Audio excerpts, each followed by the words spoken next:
April 13, 1919 Jallianwala Bagh ಹತ್ಯಾಕಾಂಡ. ವರ್ಷದ ಪ್ರಥಮ ಹಬ್ಬ ಬೈಸಾಖಿಯನ್ನ ಆಚರಿಸಲಿಕ್ಕೆ ಉದ್ಯಾನವನದಲ್ಲಿ ಸಹಸ್ರಾರು ಜನರು ಸೇರಿರ್ತಾರೆ. ಅಲ್ಲಿಗೆ ಜನರಲ್ ಡಯರ್ ಬಂದು ಯಾವುದೇ ಕೂಡ ಸೂಚನೆಯನ್ನ ನೀಡದೆ ಫೈರ್ ಅಂತ ಹೇಳ್ತಾನೆ. ಅಲ್ಲಿ ಎಷ್ಟೋ ಜನ ಭಾರತೀಯರು ಮರಣವನ್ನ ಹೊಂದ್ತಾರೆ.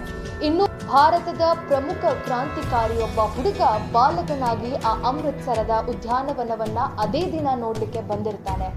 ಹರಿದ ನೆತ್ತರ ಸುರಿದ ಹೆಣಗಳ ರಾಶಿಯನ್ನ ಕಾಣ್ತಾನೆ. ಆ ಮಣ್ಣನ್ನ ತೆಗೆದುಕೊಂಡು ತಿಲಕವನ್ನ ಆ ವ್ಯಕ್ತಿ ಇಟ್ಕೊಳ್ತಾನೆ. ಒಂದು ಮುಷ್ಟಿಯಷ್ಟು ಮಣ್ಣನ್ನ ತೆಗೆದುಕೊಂಡು ಅವನು ತಂದಿರುವಂತಹ ಡಬ್ಬಿಯಲ್ಲಿ ಹಾಕೊಂಡು ಮತ್ತೆ ವಾಪಸ್ ಮನೆಗೆ ಹೋಗ್ತಾನೆ.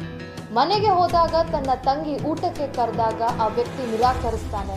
ಅವನಿಗೆ ಪ್ರಿಯವಾಗಿರುವಂತಹ ಹಣ್ಣು ಮಾವಿನ ಹಣ್ಣನ್ನ ತರ್ತಾಳೆ, ಅವಾಗ್ಲೂ ಕೂಡ ಅವನು ತಿನ್ನೋದಿಲ್ಲ. ಹಿಂದ್ಗಡೆ ತನ್ನ ತಂಗಿಯನ್ನ ಆ ಬಾಲಕ ಕರ್ಕೊಂಡು ಹೋಗಿ ಆ ಡಬ್ಬಿಯನ್ನ ತೆರೆದು ತೋರಿಸ್ತಾನೆ. ಇದು